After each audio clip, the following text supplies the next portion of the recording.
नमस्ते दोस्तों, आज के वीडियो में हम बात करेंगे 106 महत्वपूर्ण संशोधनों के बारे में जो भारतीय संविधान में किए गए हैं। ये संशोधन भारतीय संविधान को सुधारने और बेहतर बनाने के लिए किए गए हैं और हमारे समाज में बदलाव लाने का प्रयास करते हैं। इस वीडियो में हम इम्पोर्टेंट अमेंडमेंट्स की बात करेंगे और उनके महत्व को समझने की कोशिश करेंगे। हर एक संशोधन के पीछे की कहानी और उनके प्रभाव को हम विस्तार से जानेंगे। यह संशोधन भारतीय डेमोक्रेसी के विकास में महत्वपूर्ण भूमिका निभाते हैं और हम सभी को उनका महत्व समझना चाहिए। तो आइए इस रोचक और महत्वपूर्ण विषय पर चर्चा करते हैं। Welcome back to the Justice Junction. I hope you are doing great. First amendment 1955 भारतीय संविधान का पहला संशोधन जो 1951 में अपनाया गया।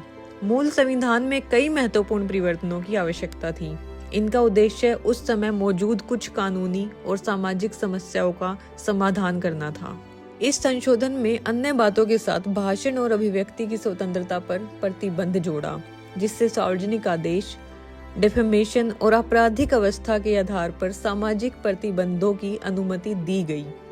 इसमें भूमि सुधार से संबंधित प्रावधान भी शामिल थे और कुछ उद्योगों की राष्ट्रीयकरण की अनुमति दी गई।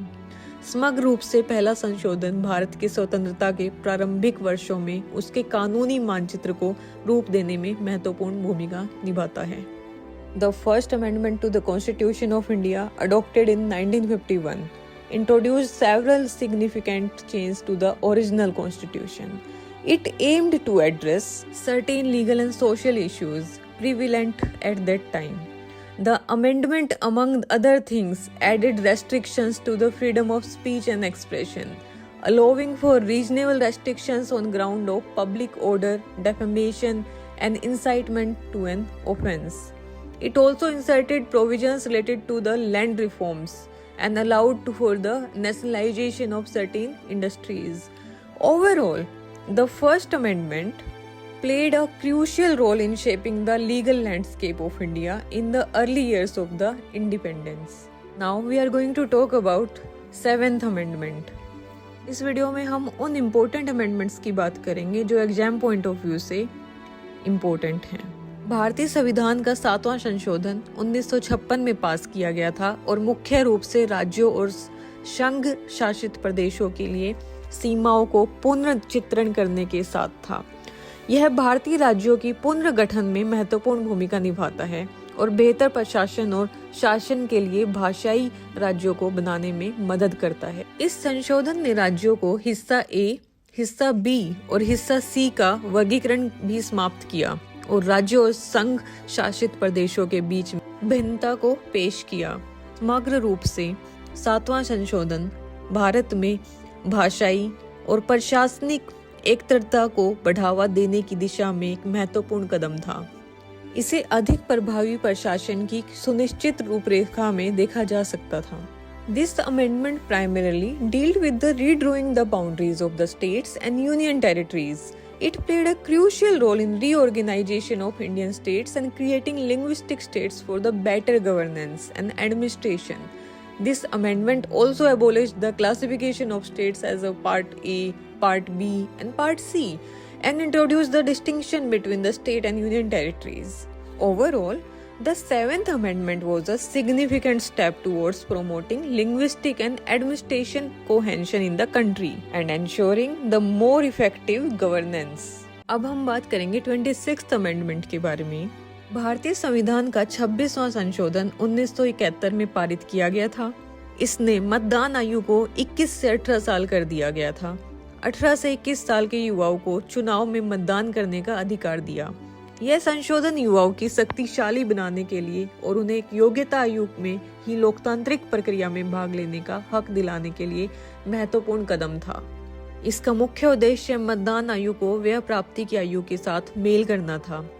जानते हुए कि 18 साल की उम्र में व्यक्तियों को देश की शासन के बारे में सूचित निर्णय लेने की पर्याप्त समझ आती थी, इस संशोधन ने भारत के युवाओं और राजनीतिक भागीदारी को बढ़ाने में एक महत्वपूर्ण भूमिका निभाई। The 26th Amendment to the Constitution of India was passed in 1971. It lowered the voting age from 21 to 18 years, granting young adults aged 18 to 21 years the right to vote in elections. This amendment was a significant step towards empowering the youth and allowing them to participate in the democratic process at earlier age. It aimed to align the voting age with the age of majority, recognizing the individuals at 18 were mature enough to make informed decisions about the country's governance. The amendment played a crucial role in increasing the political participation of India's youth. Now we are going to talk about 42nd Amendment 1976. भारतीय संविधान का 42वां संशोधन 1976 में आपातकाल के दौरान पास किया गया था। इसमें संविधान के महत्वपूर्ण परिवर्तन किए गए थे, जिसमें प्रस्तावना और मौलिक कर्तव्यों के संशोधन शामिल थे, जो भाग 4 ए के रूप में जोड़े गए। इसने सरकार की शक्ति को बढ़ा दिया और मौलिक अधिकारों को संकुचित किया। यह संशोधन अत्यंत विवादात्मक था और इसके आपातकाल के दौरान पारित किए जाने की आत्मसामयिक स्वरूप के लिए आलोचना की गई, क्योंकि यह आपातकाल की स्थिति के दौरान पारित किया गया था। यह भारतीय राजनीतिक इतिहास में एक महत्वपूर्ण काल का परिचय देता है। इस पर बहुत चर्चा और विवाद किए गए थे। इस अमेंडमेंट को मिनी कॉन्स्टिट्यूशन ऑफ इंडिया के नाम से भी जाना जाता है। The 42nd Amendment to the Constitution of India was passed in 1976 during the period of emergency. It brought significant changes to the Constitution, including amendments to the preamble and fundamental duties, which were added in Part 4E. It also increased the power of the government and curtailed fundamental rights. This amendment was highly controversial and has been criticized for the authoritarian nature, as it was enacted during a state of emergency.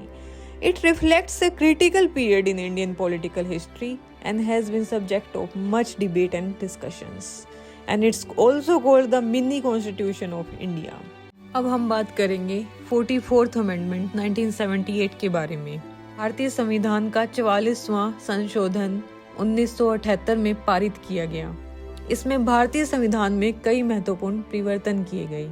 इसमें सबसे महत्वपूर्ण प्रावधान में शामिल था article 31C, जिसने कुछ दिशा निर्देशन राज्य नीति को मौलिक अधिकारों के प्रति प्राधिकृत बनाया।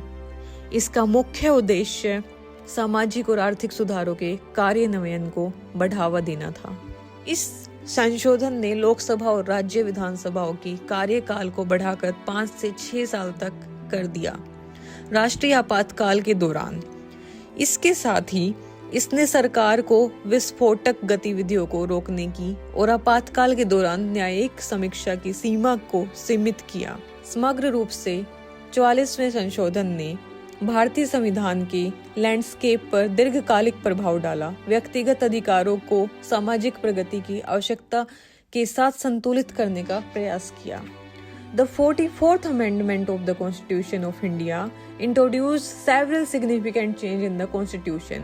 One of the key provisions was insertion of Article 31C, which gave precedence to the certain directive principles of the state policy over fundamental rights. This was done to promote the implementation of social and economic reforms. The amendment also extended the term Lok Sabha and state legislative assemblies from 5 years to the 6th year during the national emergency. Additionally, it granted the government more power to curb subversive activities and limited judicial review during emergencies. Overall, the 44th Amendment had a lasting impact on the Indian constitution landscape, balancing individuals' rights with the need of societal progress. Now we are moving towards next amendment, 52nd Amendment 1985.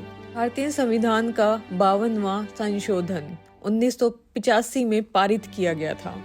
इस संशोधन का मुख्य उद्देश्य था विरोध विधेयक के माध्यम से संसद और राज्य विधानसभाओं के सदस्यों को दल बदलने से रोकना या पार्टी के आदेश की अवहेलना नहीं करने देना। यह संशोधन भारत की लोकतांत्रिक संरचना को मजबूत करने में महत्वपूर्ण भूमिका निभाता है और राज्य के चुने गए प्रतिनिधियों को पार्टी विचारधाराओं का पालन करने की सुनिश्चित दिलाने में मदद करता है। इसने भारतीय राजनीतिक प्रणाली की अखंडता बनाए रखने में महत्वपूर्ण भूमिका निभाई। The 52nd Amendment of the Constitution primarily dealt with the anti-defection law, which aimed to prevent members of the parliament and state legislature from switching party or disobeying their party's whip. It introduced the disqualification of the members who defected, ensuring political stability and party discipline. The amendment strengthened the democratic fabric of India by reducing political opportunism and ensuring that elected representatives adhered to party ideologies. It played a crucial role in maintaining the integrity of Indian political system. Now we are moving towards next amendment, 65th Amendment 1990. भारतीय संविधान का 65वां संशोधन 1990 में पारित किया गया था। इसे अनुसूचित जाति आयोग की स्थापना के लिए अधिनियमित किया गया था। इस संशोधन ने NCACC को संवैधानिक दर्जा प्रदान दिया, जिसमें उसे भारत की अनुसूचित जातियों के सुरक्षा उपायों और अधिकारियों की जांच और निगरानी करने का अधिकार प्रदान किया गया था। NCACC अनुसूचित जातियों के सामाजिक, शैक्षणिक और आर्थिक कल्याण को सुनिश्चित करने, उनके हितों की रक्षा करने की और शिकायतों को दूर करने की में महत्वपूर्ण भूमिका निभाता है। इसके पास विशिष्ट शिकायतों की जांच करने और सरकार को आवश्यक उपायों को सिफारिश करने की भी शक्ति है।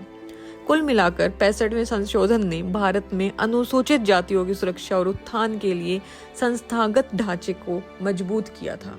The 61st Amendment of the Constitution established the National Commission for Scheduled Caste, NCSC, providing it with the authority to investigate and monitor the safeguards and rights for scheduled caste in India. The NCSC plays a crucial role to ensure the social, educational, and economic welfare for scheduled caste, safeguarding their interest and addressing grievances. It also has the power to inquire into the specific complaints and recommend necessary measures to the government. Overall, the 65th Amendment strengthened the institutional framework for the protection and upliftment of the scheduled caste in India. अब हम बात करेंगे 73rd Amendment के बारे में। 73rd Amendment 1992 76वां संशोधन भारत में 1992 में पारित किया गया था। यह संशोधन मुख्य रूप से जमीनी स्तर पर स्थानीय स्वशासन से संबंधित है। विशेष रूप से ग्रामीण क्षेत्रों के लिए इसने पंचायती राज संस्थानों की अवधारणा पेश की, जिसमें गांव, मध्यवर्ती और जिला स्तर पर पंचायतें शामिल हैं। इन संशोधनों का उद्देश्य सत्ता और संशोधनों को विकेंद्रीकरण करना और अपने स्थानीय क्षेत्रों के शासन में नागरिकों की अधिक प्रत्यक्ष भागीदारी सुनिश्चित करना था। PRI विकास कार्यक्रमों को लागू करने और निर्णय लेने की प्रक्रिया और संसाधन आवंटन में उनके समावेश को बढ़ावा देकर अनुसूचित जाति सहित हाशिए पर रहने वाले समुदाय की सामाजिक आर्थिक स्थितियों में सुधार करने में महत्वपूर्ण भूमिका निभाते हैं। यह संशोधन भारत में समावेशी और न्याय संगत विकास को बढ़ावा देने के लिए सरकार की प्रतिबद्धता को दर्शाता है। The 73rd Amendment of the Constitution of India was enacted in 1992 and primarily deals with the local self-governance at the grassroots level, specifically for the rural areas. It introduced the concept of Panchayati Raj institutions, PRIs, which include Panchayat at the village, intermediate and district levels. These amendments aim to decentralize power and resources, ensuring more direct participation of the citizens in the governance of their local areas. PRIs plays a crucial role in implementing development programs and improving the socio-economic conditions of marginalized communities, including the scheduled caste, by promoting their inclusion and decision-making processes and resource allocations. This amendment reflects the government commitments to promoting inclusive and equitable development in India. Now we are going to talk about 74th Amendment 1992। भारतीय संविधान में 74वां संशोधन 1992 में पारित किया गया था। इस संशोधन ने भारतीय नगरपालिकाओं, सरकारों को संवैधानिक दर्जा प्रदान किया। इस संशोधन का उद्देश्य शहरी स्थानीय निकायों को मजबूत और सशक्त बनाना है और उनके अधिक स्वायत्ता और वित्तीय संसाधन प्रदान करना है। इसने स्थानीय शासन में उनकी भूमिका पर जोर देते हुए इन नगर निकायों की संरचना, शक्तियों और कार्यों को रेखांकित किया। इस संशोधन ने स्थानीय निकायों में अनुसूचित जाति, अनुसूचित जनजाति और महिलाओं के लिए आरक्षण को भी अनिवार्य कर दिया, जिससे शहरी शासन में सामाजिक समावेश और विविधता को बढ़ावा मिला। कुल मिलाकर के इस संशोधन ने भारत में सत्ता के विकेंद्रीकरण और जमीनी स्तर पर लोकतंत्र को बढ़ावा देने में एक महत्वपूर्ण कदम उठाया। The 74th Amendment of the Constitution provided constitutional status to the municipal government in India. This amendment aimed to strengthen and empower urban local bodies and granting them greater autonomy and financial resources. It outlined the composition, power and functions of the municipal bodies and emphasizing the role in local governance. The amendment also mandated reservation for the scheduled caste, scheduled tribes and women in the local bodies, promoting social inclusion and diversity in urban governance.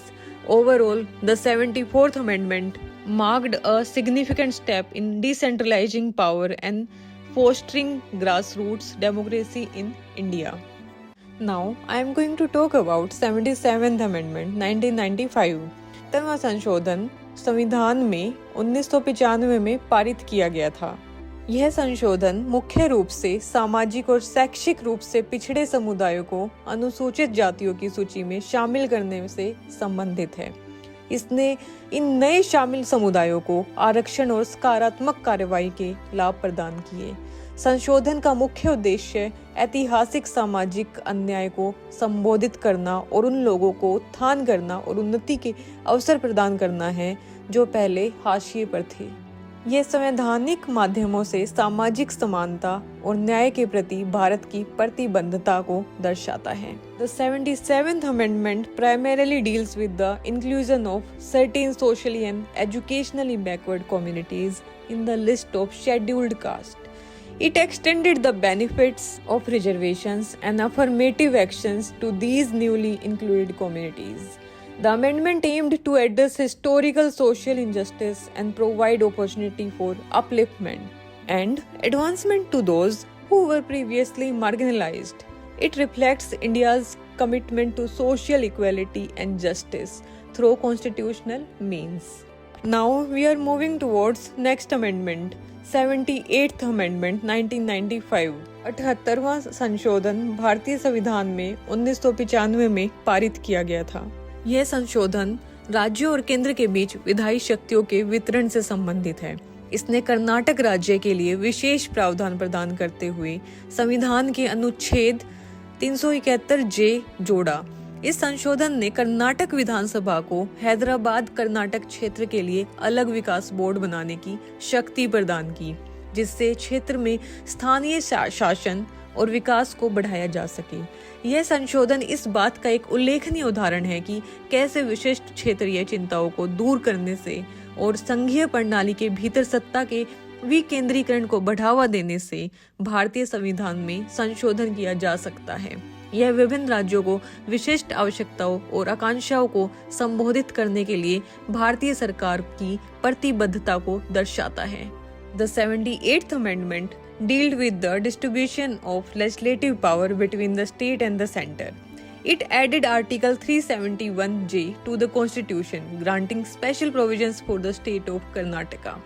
This amendment allowed Karnataka Legislative Assembly to have the power to create a separate development board for the Hyderabad Karnataka region, enhancing local governance and development in the area. The amendment is a notable example of how the Indian Constitution can be amended to address specific regional concerns and foster decentralization of power within the federal system. It reflects the Indian government commitment to addressing the unique needs and aspirations of our different states. Now we are going to discuss next amendment, 79th Amendment 1995. 79वां संशोधन भारतीय संविधान में 2000 में पारित किया गया था। यह मुख्य रूप से लोकसभा और राज्य विधानसभाओं को अनुसूचित जाति और अनुसूचित जनजाति के लिए आरक्षण विस्तार से संबंधित था। इस संशोधन ने इन हाशिए पर रहने वाले समुदाय के लिए आरक्षण की अवधि को 2010 तक अगले 10 वर्षों के लिए बढ़ा दिया। इसका उद्देश्य राजनीतिक क्षेत्र में उनका प्रतिनिधित्व सुनिश्चित करना और उनकी सामाजिक आर्थिक स्थिति को ऊपर उठाना था। इस संशोधन ने भारत की लोकतांत्रिक व्यवस्था में सामाजिक न्याय और समावेशिता को बढ़ावा देने के लिए महत्वपूर्ण भूमिका निभाई। The 79th Amendment to the Constitution of India was passed in year 2000. It primarily dealt with the extension for reservation for scheduled caste and scheduled tribes in Lok Sabha and State Legislative Assembly. The amendment increased a period reservation for these marginalized communities for another 10 years until 2010. It aimed to ensure their representation in the political arena and help uplift their social economic status. The amendment played a significant role in promoting social justice and inclusivity in Indian democratic system. Now I am going to talk about 80th Amendment. 80वां संशोधन भारतीय संविधान में 2000 में पारित किया गया था। यह संशोधन आर्टिकल 269 से संबंधित है और एक महत्वपूर्ण संशोधन है। यह संशोधन मुख्य रूप से संघ और राज्यों के बीच में करों के वितरण से संबंधित था। भारतीय संविधान का अनुच्छेद 269 निर्दिष्ट करता है कि वस्तु एवं सेवा कर के प्रावधानों के तहत संघ द्वारा एकत्र किए गए करों को राज्य को सौंपा जाएगा। 80वें संशोधन ने जीएसटी से संबंधित करों को राज्यों को सौंपने की अनुमति दी, जिसमें संघ और राज्यों के बीच राजस्व बंटवारे के लिए एक अधिक संरचित और न्याय संगत तंत्र प्रदान किया गया। इस संशोधन ने भारत की जीएसटी प्रणाली के कार्यान्वयन में महत्वपूर्ण भूमिका निभाई, जिसका उद्देश्य पूरे देश में कराधान प्रणाली को सुव्यवस्थित बनाना था। The 80th Amendment was a significant amendment related to the Article 269. This amendment primarily dealt with the distribution of certain taxes between the Union and the states. Article 269 of the Indian Constitution specified that taxes collected by the Union under the provisions of Goods and Services Tax would be assigned to the states. The 80th Amendment allowed the assignment of GST-related taxes to the states, providing a more structured and equitable mechanism for revenue sharing between the Union and the states. This amendment played a crucial role in the implementation of the GST system in India, which aimed to streamline and simplify the taxation system across the country. Now we are going to talk about next amendment. 81st Amendment 2000. 81वां संशोधन भारतीय संविधान में 2000 में पारित किया गया था। यह संशोधन मुख्य रूप से पूर्वोत्तर राज्य असम के पुनर्गठन पर केंद्रित था। इसमें असम से एक विधान परिषद की स्थापना का प्रावधान था, जिसे 1986 में समाप्त कर दिया गया और संशोधन में अनुसूचित जनजातियों के लिए असम विधानसभा में सीटों के आरक्षण का भी प्रावधान किया गया। इसके अतिरिक्त इसने विधानसभाओं में एंग्लो इंडियन के प्रतिनिधित्व में बदलाव पेश किए। कुल मिलाकर 81वें संशोधन ने असम के राजनीतिक प्रतिनिधित्व और संरचना से संबंधित मुद्दों को संबोधित किया। 81st Amendment to the Constitution of India was passed in year 2000. This amendment primarily focused on the reorganization of the northeastern state of Assam. It provided for the establishment of Legislative Council of Assam, which was abolished in 1986. The amendment also made provisions for the reservation of seats in the Assam Legislative Assembly for scheduled tribes. Additionally, it introduced the change of the representation of the Anglo-Indians in the Legislative Assembly. Overall, the 81st Amendment addressed issues related to the political representation and structure of Assam. Now we are moving towards next amendment 82nd amendment 2000। 82वां संशोधन 2000 में पारित किया गया था। इस संशोधन ने कुछ राज्यों के विधान परिषदों की संरचना और कामकाज से संबंधित परिवर्तन पेश किए। इसने राज्यों में विधान परिषदों की स्थापना या राज्यों के विधानसभा की सिफारिशों के आधार पर ऐसी परिषदों को समाप्त करने की अनुमति दी। संशोधन का उद्देश्य राज्यों को यह तय करने की लचीलापन प्रदान करना था कि विधान परिषद होनी चाहिए या नहीं राज्य की विशिष्ट आवश्यकताओं और परिस्थितियों पर निर्भर करता है। इसका असर उत्तर प्रदेश, कर्नाटक और महाराष्ट्र जैसे राज्यों पर नहीं पड़ा, जहां पहले से ही विधान परिषदें थी। 81वां संशोधन भारत में राज्य विधानमंडलों की संरचना के लिए अधिक अनुकूलनीय दृष्टिकोण की सुविधा प्रदान करता है। Now we are going to talk about 83rd Amendment 2000। 83वां संशोधन भारत में 2000 में पारित किया गया था। यह एक महत्वपूर्ण संवैधानिक संशोधन है जिसने भारत के राजनीतिक परिदृश्य में कई बदलाव लाए। इस संशोधन में लोकसभा और राज्य विधानसभाओं दोनों में अनुसूचित जाति और अनुसूचित जनजाति के लिए सीटें आरक्षित करने की मांग की गई थी। इसका उद्देश्य विशिष्ट संख्या की सीटें आवंटित करके इन्हें हाशिए पर रहने वाले समुदायों को राजनीतिक प्रतिनिधित्व को बढ़ाना था। यह संशोधन सामाजिक न्याय को बढ़ावा देने और यह सुनिश्चित करने की दिशा में एक महत्वपूर्ण कदम था कि ऐतिहासिक रूप से वंचित समूहों को देश के शासन में अधिक प्रमुख आवाज मिले। यह सकारात्मक कार्रवाई समावेशी लोकतंत्र के प्रति भारत की प्रतिबद्धता को रेखांकित करता है। The 83rd Amendment of the Constitution of India, passed in the year 2000, is a significant constitutional amendment that introduced several changes in Indian political landscape. This amendment sought to reserve seats for scheduled caste and scheduled tribes in both the Lok Sabha and state legislative assembly. It aimed to enhance the political representation of these marginalized communities by allocating a specific number of seats. This amendment was a crucial step towards promoting social justice and ensuring the historical disadvantaged group and more prominent voice in the country's governance. It underlines the Indian commitment to affirmative action and inclusive democracy. अब हम बात करेंगे 84th amendment की। 80वां संशोधन भारत में 2002 में पारित किया गया। इस संशोधन ने शैक्षणिक संस्थानों में आरक्षण से संबंधित महत्वपूर्ण बदलाव पेश किए, विशेष रूप से अनुसूचित जाति, अनुसूचित जनजाति और अन्य पिछड़ा वर्ग के लिए। उसने अनुसूचित जाति और अनुसूचित जनजाति के लिए स्वतंत्र राष्ट्रीय आयोग के गठन की अनुमति दी, जिसे बाद में राष्ट्रीय अनुसूचित जाति आयोग का नाम दिया गया। संशोधन का उद्देश्य शैक्षणिक संस्थानों में ऐतिहासिक रूप से वंचित समुदायों के लिए अधिक प्रतिनिधित्व को और अवसर सुनिश्चित करना है। यह भारत में सामाजिक न्याय और शिक्षा तक समान पहुंच को बढ़ावा देने की दिशा में एक महत्वपूर्ण कदम था। The 84th Amendment of the Constitution of India was enacted in 2002. This amendment introduced significant related to the reservation in educational institutions, specifically for the scheduled caste, scheduled tribes, and other backward classes. It allowed for the constitution of Independent National Commission for Scheduled Caste and Scheduled Tribes, which was later renamed as the National Commission for the Scheduled Caste. The amendment aimed to ensure greater representation and opportunity for historically disadvantaged communities in educational institutions. It's a crucial step towards promoting social justice and equal access to the education in India. अब हम बात करेंगे 85th amendment की। 85वां संशोधन भारतीय संविधान में 2002 में पारित किया गया। इस संशोधन का उद्देश्य सरकारी कर्मचारियों के हितों की रक्षा करना था। इसने संविधान के अनुच्छेद 335 में बदलाव पेश किए, जो कि सरकारी नौकरियों में अनुसूचित जाति और अनुसूचित जनजाति और अन्य पिछड़े वर्ग के आरक्षण से संबंधित हैं।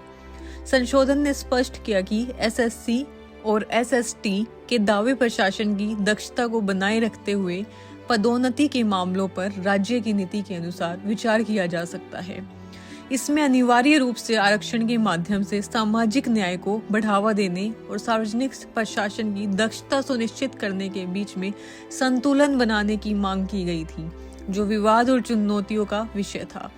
इस संशोधन ने करियर की प्रगति पर आरक्षण के प्रभाव के बारे में चिंताओं को दूर करने में मदद की। The 85th Amendment of Constitution of India aimed to protect the interest of government servants. It introduced the change of the Article 335 of the Constitution, which deals with the reservation of scheduled caste, scheduled tribes, and other backward classes in government jobs. The amendment clarified the claims of the SCs and STs in matter of promotion could be considered in accordance with the policy of the state while maintaining the efficiency of administration. It essentially sought to strike a balance between the promotion of social justice through reservation and ensuring the efficiency of the social administration, which had been matter of contention and legal challenge. This amendment helped address to concern regarding the impact of reservation on the career progression of the government servants while upholding the principles of social justice enshrined in Indian Constitution. Now we are going to talk about next amendment, 86th Amendment 2002। 86वां संशोधन भारत में 2002 में संविधान में पारित किया गया। ये बहुत महत्वपूर्ण संशोधन है जिसमें शिक्षा से संबंधित एक नया मौलिक अधिकार पेश किया। इसने संविधान में अनुच्छेद 21A जोड़ा, जिसने 6 से 14 वर्ष की आयु के सभी बच्चों के लिए शिक्षा को मौलिक अधिकार बनाया गया। इस संशोधन का उद्देश्य इस आयु वर्ग के बच्चों को मुफ्त और अनिवार्य शिक्षा प्रदान करना है। यह सुनिश्चित करना है कि कोई बच्चा आर्थिक या सामाजिक बाधाओं के कारण शिक्षा से वंचित न रहे। इस मौलिक अधिकार के साथ साथ यह अपने बच्चों की शिक्षा सुनिश्चित करने में माता पिता और अभिभावकों की भूमिकाओं के महत्व पर भी प्रकाश डालता है और गुणवत्तापूर्वक शिक्षा के लिए पर्याप्त सुविधाएं और संसाधन प्रदान करने में राज्य की जिम्मेदारी पर जोर देता है। The 86th Amendment of Constitution of India passed in 2002 is a significant amendment that introduced a new fundamental right related to the education. It added Article 21A of the Constitution, making education a fundamental right for all the children between the age of 6 and 14 years. This amendment aimed to provide free and compulsory education to the children in the age group, and ensuring that no child is deprived of education due to economic and social barriers. Alongside this is fundamental right, it also highlights the importance of parents and guardians' role in ensuring their children's education and emphasize the state's responsibility in providing adequate facilities and resources for quality education. This amendment signifies India's commitment to promoting education as a fundamental duty, aligning with the country's broader goal of social and economic development. Now we are going to talk about next amendment, 87th Amendment 2003। 87वां संशोधन भारत संविधान में 2003 में पारित किया गया। इसमें वर्ष 2026 के बाद होने वाली पहली जनगणना तक लोकसभा में सीटों की कुल संख्या को स्थिर करने की मांग की गई थी। जनसंख्या वृद्धि के कारण होने वाली असमानताओं को रोकने और राज्यों के बीच संसदीय सीटों को उचित आवंटन सुनिश्चित करने के लिए ऐसा किया गया था। संशोधन ने उनकी जनसंख्या प्रतिशत को बेहतर ढंग से प्रतिबिंबित करने के लिए विधायी निकायों में अनुसूचित जातियों और अनुसूचित जनजातियों के प्रतिनिधित्व में समायोजन भी किया। संक्षेप में 87वें संशोधन का उद्देश्य कम प्रतिनिधित्व वाले समुदाय की चिंताओं को संबोधित करते हुए संसदीय सीटों को निष्पक्ष और न्याय संगत वितरण बनाए रखना था। The 87th Amendment introduced important changes related to the delimitation of constituencies. It sought to freeze the total number of seats in the Lok Sabha until the first census conducted after the year 2026. This was done to ensure a fair allocation of parliamentary seats among states, preventing disparities caused by the population growth. The amendment also made adjustments to the representation of scheduled caste and scheduled tribes in legislative body to better reflect their population percentage. In summary, the 87th Amendment aimed to maintain a fair and equitable distribution for the parliamentary seats which addressed the concern of underrepresented communities. अब हम बात करेंगे अगली amendment की, 88th Amendment 2004। 88वां संशोधन भारतीय संविधान में 2004 में पारित किया गया था। इस संशोधन ने संघ द्वारा लगाए गए राज्यों के साथ साझा की गए कर्तव्यों को वितरण को स्पष्ट किया, विशेष रूप से सेवा के संदर्भ में। इसने केंद्र सरकार को सेवा कर एकत्र करने से सक्षम बनाया, साथ ही आय को राज्यों के साथ साझा किया गया। इस संशोधन का उद्देश्य कर संग्रह प्रक्रिया को सुव्यवस्थित करना और संघ और राज्यों के बीच राजस्व को उचित आवंटन सुनिश्चित करना था। The 88th Amendment of the Constitution passed in 2004 primarily deal to the insertion of Article 268A. The amendment clarified the distribution of duties levied by the Union and shared with the states, particularly in the context of service tax. It enabled the Union government to collect service tax with the proceeds being shared with the states. This amendment was aimed to streamlining the tax collection process and ensuring a fair allocation of revenue between the Union and the states. Now we are going to discuss next amendment, 89th Amendment 2003. 79वां संशोधन भारतीय संविधान में 2003 में पारित किया गया था। संशोधन में राष्ट्रीय अनुसूचित जाति आयोग की स्थापना के लिए अधिनियमित किया गया था। इस संवैधानिक संशोधन का उद्देश्य भारत में अनुसूचित जातियों के अधिकारों के हितों की रक्षा और बढ़ावा देने के लिए NCSC को सशक्त बनाना है। NCSC सामाजिक और आर्थिक कल्याण, शैक्षिक अवसरों और अनुसूचित जातियों के अधिकारों की सुरक्षा से संबंधित मुद्दों को संबोधित करने में महत्वपूर्ण भूमिका निभाता है।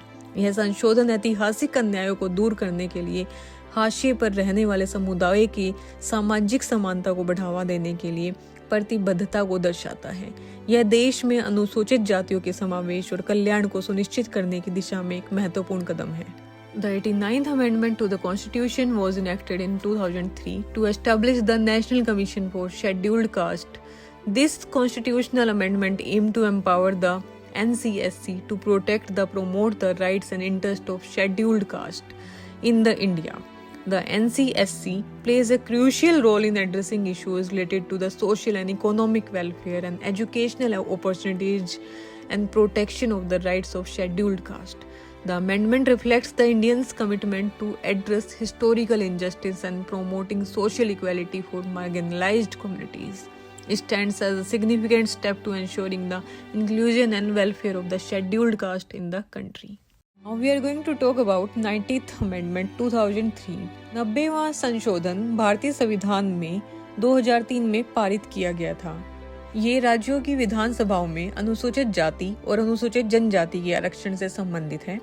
इस संशोधन ने अनुसूचित जाति और अनुसूचित जनजाति के लिए अधिकतम अनुमेय आरक्षण को 50% से बढ़ाकर अनुसूचित जाति के लिए 50% और अनुसूचित जनजाति के लिए 45% कर दिया। इसका उद्देश्य राज्य विधानमंडलों में इन ऐतिहासिक रूप से हाशिए पर रहने वाले समुदायों के लिए अधिक राजनीतिक प्रतिनिधित्व सुनिश्चित करना है और उनके सशक्तिकरण और लोकतांत्रिक प्रक्रिया में भागीदारी की आवश्यकता को पहचानना था। इस संशोधन ने भारतीय संविधान में निहित सामाजिक न्याय और सकारात्मक कार्रवाई के प्रति प्रतिबद्धता को मजबूत किया।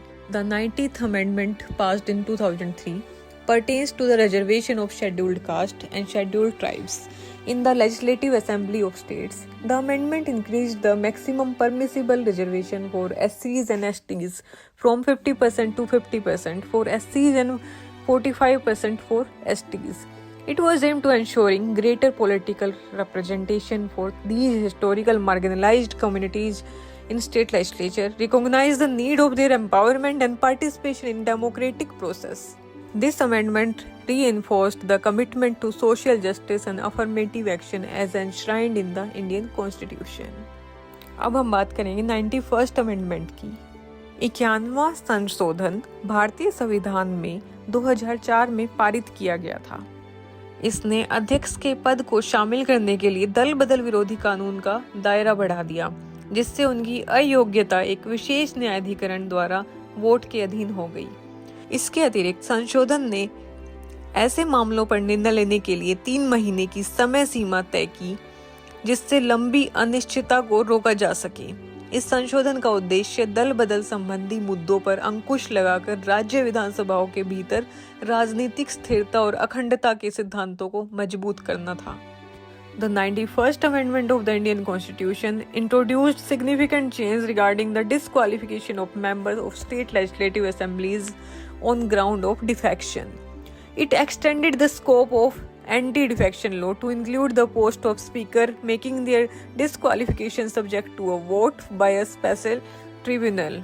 Additionally, the amendment introduced a time limit of 3 months for such cases to be decided, preventing prolonged uncertainty. This amendment aimed to strengthen the principles of political stability and integrity within the state legislative assemblies by curbing defection-related issues. Now we are going to discuss 92nd Amendment of the Indian Constitution. राष्ट्र के भाषाई और सांस्कृतिक विविधता को बढ़ावा देने की और उसकी सुरक्षा करने के लिए 2004 में भारतीय संविधान में 92वां संशोधन लागू किया गया। इसने विशेष रूप से संविधान की 8वीं अनुसूची में 4 अतिरिक्त भाषाओं को शामिल करने को संबोधित किया: बोडो, डोगरी, मैथिली, संथाली। संशोधन ने इन भाषाओं को संरक्षित करने और बढ़ावा देने की महत्व को मान्यता दी, जो भारत के विभिन्न क्षेत्रों में महत्वपूर्ण आबादी द्वारा बोली जाती है। 8वीं अनुसूची में शामिल करके इसने इन भाषाओं को आधिकारिक दर्जा प्रदान किया और उसके विकास और प्रचार के लिए द्वार खोल दिए। इससे भारत के भाषाई परिदृश्य में उनकी वृद्धि और मान्यताओं को सुविधाजनक बनाया गया। The 92nd Amendment of the Indian Constitution was enacted in 2004 to promote and protect the linguistic and cultural diversity of the nation. It specifically addressed the inclusion of 4 additional languages in the 8th schedule of the Constitution: Bodo, Dogri, Maithili, and Santhali. This amendment recognized the importance of preserving and promoting these languages, which are spoken by the significant population in various regions of India. By including them in 8th schedule, it granted these language official status and opened the door for the development and promotions, facilitating their growth and recognition in India's linguistic landscape. Now we are going to discuss about next amendment, 94th Amendment 2006. 2006 में अधिनियमित भारतीय संविधान में 94वें संशोधन में भारतीय संसद के सदनों में से एक राज्यसभा की संरचना में एक महत्वपूर्ण बदलाव लाया। इस संशोधन ने राज्यसभा प्रतिनिधित्व के उद्देश्य से राज्यों की सूची में बिहार के स्थान पर छत्तीसगढ़ और झारखंड नाम को अलग अलग राज्यों के रूप में प्रतिस्थापित कर दिया। इस संशोधन से पहले बिहार राज्य को प्रतिनिधित्व राज्यसभा में था। हालांकि 2000 में छत्तीसगढ़ और झारखंड के स्वतंत्र राज्यों के रूप में निर्माण के साथ इस संशोधन ने इन दोनों राज्यों की भारतीय संसद में ऊपरी सदन में अपने स्वयं को प्रतिनिधित्व के साथ अलग अलग संस्थाओं के रूप में मान्यता देकर नई राजनीतिक और प्रशासनिक वास्तविकता को प्रतिबंधित किया था। The 94th Amendment of Indian Constitution brought about the significant change in the composition of Rajya Sabha, one of the House of Indian Parliament. This amendment substituted the name of Bihar with Chhattisgarh and Jharkhand as a separate state in the list of states for the purpose of Rajya Sabha representation. Prior to this amendment, the state of Bihar was represented in the Rajya Sabha. However, with the creation of Chhattisgarh and Jharkhand as independent state in 2000, this amendment reflected a new political and administrative reality by recognizing these two states as distinct entities with their own representation in the upper house in the parliament. Now I am going to discuss about 95th Amendment 2010. 2010 में अधिनियमित भारतीय संविधान में 95वें संशोधन का उद्देश्य लोकसभा और राज्य विधानसभाओं दोनों में अनुसूचित जाति और अनुसूचित जनजाति के लिए सीटों का आरक्षण सुनिश्चित करना था। इस संशोधन में भारतीय राजनीति में उनके प्रतिनिधित्व को बढ़ावा देने के लिए इन निर्वाचित निकायों में एससी और एसटी के लिए आरक्षित सीटों की संख्या में वृद्धि की। संवैधानिक प्रावधान ऐतिहासिक अन्याय को दूर करने के लिए सकारात्मक कार्रवाई के माध्यम से हाशिए पर रहने वाले समुदाय को सशक्त बनाने की सरकार की प्रतिबद्धता को रेखांकित करता है। यह संशोधन भारत में अधिक समावेशी और प्रतिनिधि राजनीतिक व्यवस्था बनाने के लिए चल रहे प्रयासों को दर्शाता है। The 95th Amendment of the Indian Constitution, enacted in 2010, aimed to ensure the reservation of seats for scheduled caste and scheduled tribes in both the Lok Sabha and the state legislative assemblies. The amendment increased the number of reserved seats of SCs and STs in these elected bodies by the further promote their representation in Indian politics. The constitutional provisions underscores the government commitments to addressing the historical injustice and empowering marginalized communities through affirmative action. This amendment reflects the ongoing efforts to create a more inclusive and representative political system in India. Now we are going towards next amendment, 96th Amendment 2011.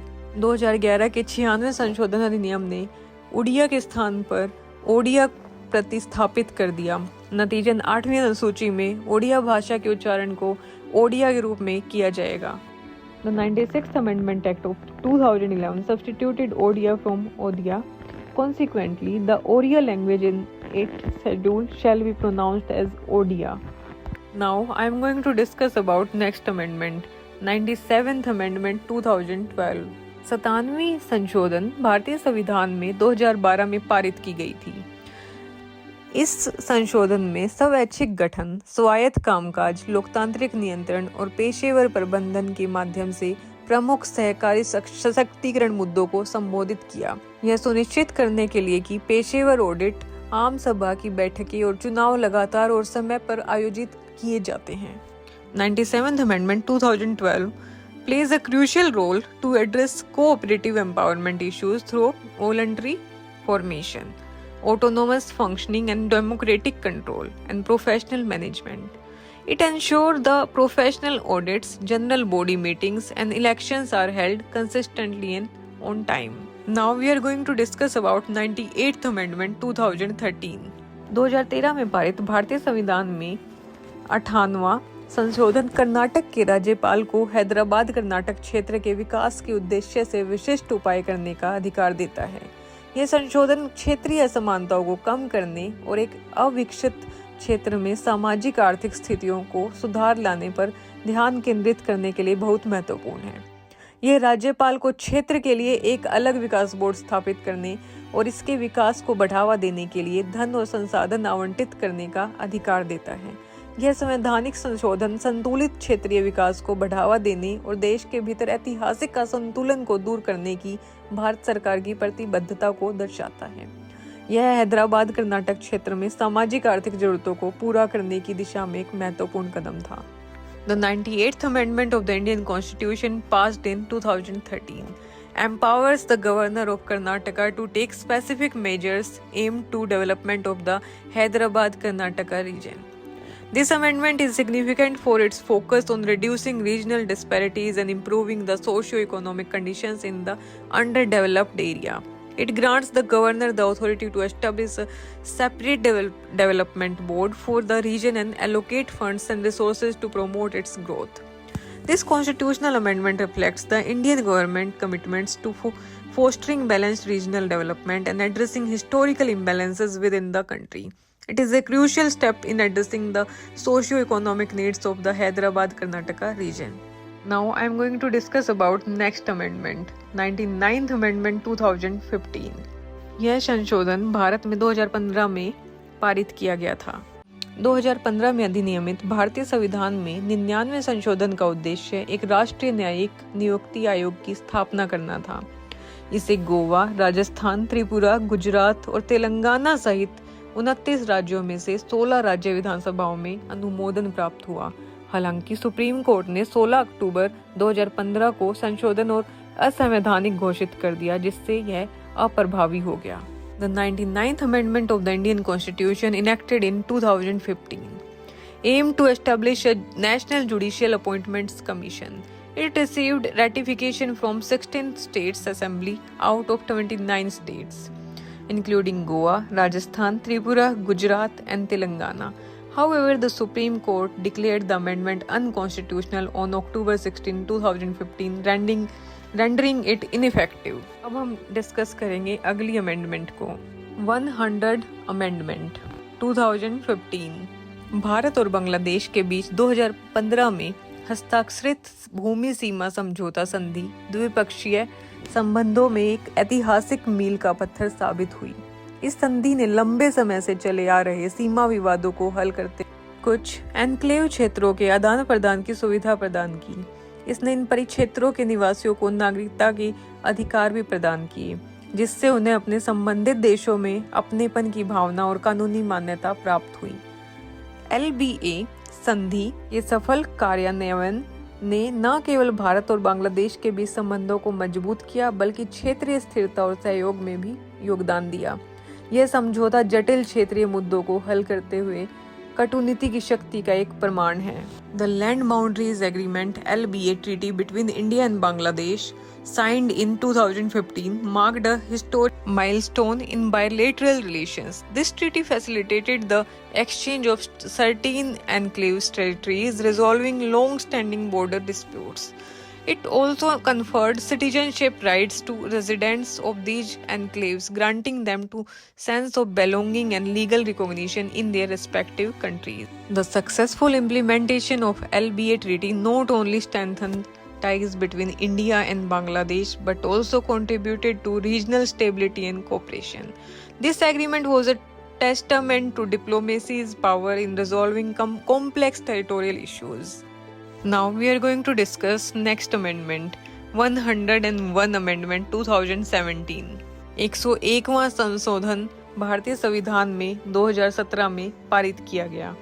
इस महत्वपूर्ण कर सुधार ने कई प्रकार के पूर्वोधिक करों को जटिल व्यवस्था को एक मिलकर सरल और व्यावसायिक कर व्यवस्था से बदल दिया। जीएसटी का उद्देश्य कर व्यवस्था को सरल बनाना, कर उपयोग में छिपने को कम करना और आर्थिक प्रभावकारिता को बढ़ावा देना है। The 101st Amendment to the Indian Constitution enacted in 2017 introduced the goods and services tax in India. The historical tax reforms replaced the complex system of multiple indirect taxes with a unified and streamlined taxation system. GST is designed to simplify the tax structure, reduce tax evasions, and promote economic efficiency. It's a destination-based tax, which means that it is levied at the point of consumption, ensuring a more equitable distribution of tax revenues among states. The implementation of GST has had a significant impact on Indian economy and taxation landscape. Now we are going to discuss next amendment, 102nd Amendment 2017. यह संशोधन भारतीय संविधान में 2017 में पारित किया गया था। यह संशोधन राष्ट्रीय पिछड़ा वर्ग आयोग को संवैधानिक दर्जा प्रदान करता है।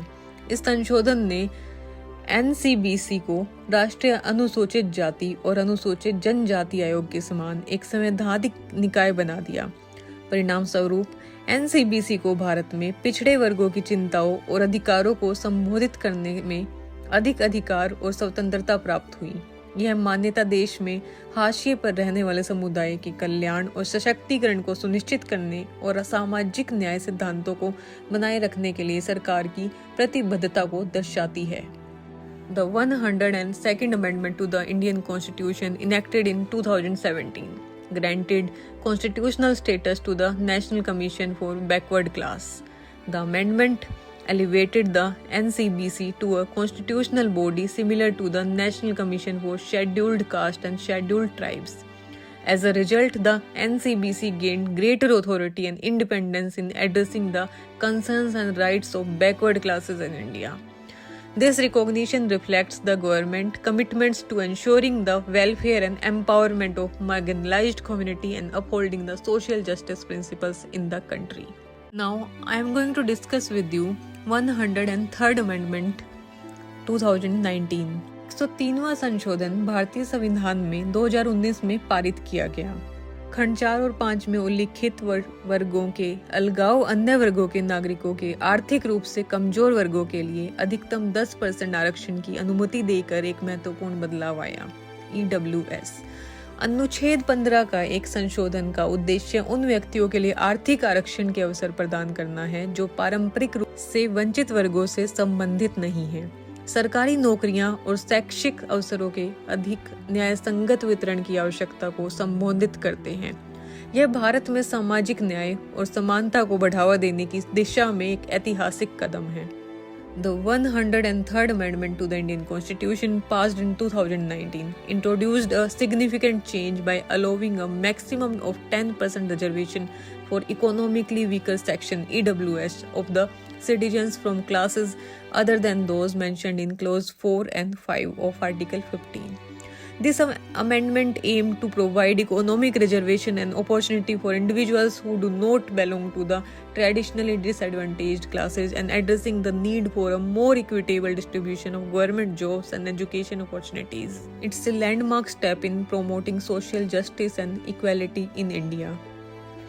भारतीय संविधान में 104वां संशोधन 2020 में पारित किया गया था, जिसमें लोकसभा और राज्य विधानसभाओं में अनुसूचित जाति और अनुसूचित जनजाति के लिए सीटों के आरक्षण को 70 साल से बढ़ा करके 80 साल कर दिया गया था। इस संशोधन का उद्देश्य भारतीय राजनीति व्यवस्था में ऐतिहासिक रूप से हाशिए पर रहे इन समुदायों को निरंतर प्रतिनिधित्व प्रदान करना था। हालांकि इसमें एंग्लो इंडियन समुदाय के लिए आरक्षित सीटों का विस्तार न करके लोकसभा और राज्य विधानसभाओं ने उनके विशेष प्रतिनिधित्व को प्रभावी ढंग से बंद करके एक महत्वपूर्ण बदलाव भी चिन्हित किया। यह परिवर्तन भारतीय संविधान के भीतर समावेशिता और सकारात्मक कार्रवाई के व्यापक सिद्धांतों के अनुरूप था। 104th Amendment of Constitution of India was passed in 2020, extending the reservation of seats for the scheduled caste and scheduled tribes in the Lok Sabha and state assemblies for 70 years to 80 years. This amendment aimed to provide continued representation for these historically marginalized communities in Indian political system. However, it also marked a significant change by not extending the reserved seats for the Anglo-Indian community, effectively discounting their special representation in Lok Sabha and state assemblies. This change was in line with the broader principle of inclusivity and affirmative action within the Indian Constitution. Now, I am going to discuss about 105th Amendment 2021. Bharat में 105वां संशोधन 2021 में पारित किया गया था। इस संशोधन का मुख्य कार्य राज्य सरकारों को उन लोगों की पहचान करने की शक्ति देना है जो ओबीसी अन्य पिछड़ा वर्ग हैं और सामाजिक और शैक्षिक रूप से पिछड़े हुए हैं। इस संशोधन ने 11 मई 2021 के सुप्रीम कोर्ट के फैसले को खारिज कर दिया, जिसमें केंद्र सरकार को ही ऐसे वर्गों की पहचान का अधिकार थे। अब राज्य सरकार भी ओबीसी वर्गों की पहचान कर सकती है। The main aim of this amendment to restore the power of state government to identify OBCs that are socially educationally backward. This amendment annulled the Supreme Court judgment of 11th May 2021, which had empowered only the central government for such identification. Now I am going to discuss with you 106th Amendment 2023. इस संशोधन को भारतीय संविधान में 2023 में पारित किया गया। यह संशोधन भारतीय संविधान का एक महत्वपूर्ण संशोधन है, जिसका मुख्य उद्देश्य यह है कि लोकसभा, राज्य की विधायिका सभा और दिल्ली की विधायिका सभा में 1/3 सीटों को महिलाओं के लिए आरक्षित करना। यह आरक्षण 15 साल के लिए होगा। इस संशोधन के बाद वोटर्स अपने लोकसभा और राज्यसभा के प्रति अपने विचार को व्यक्त करने के लिए ज्यादा महिला उम्मीदवारों को चुन सकेंगे, जिससे देश की राजनीति में महिलाओं की भागीदारी बढ़ेगी। The main M of 106th Amendment is to reserve 1/3 of the seats in the Lok Sabha, state legislative assemblies and Delhi legislative assembly for women for a period of 15 years after coming effect. आज के लिए इतना ही। I hope you like my video. If you like my video, then give me a comment in comment box and don't forget like, subscribe and share. Goodbye.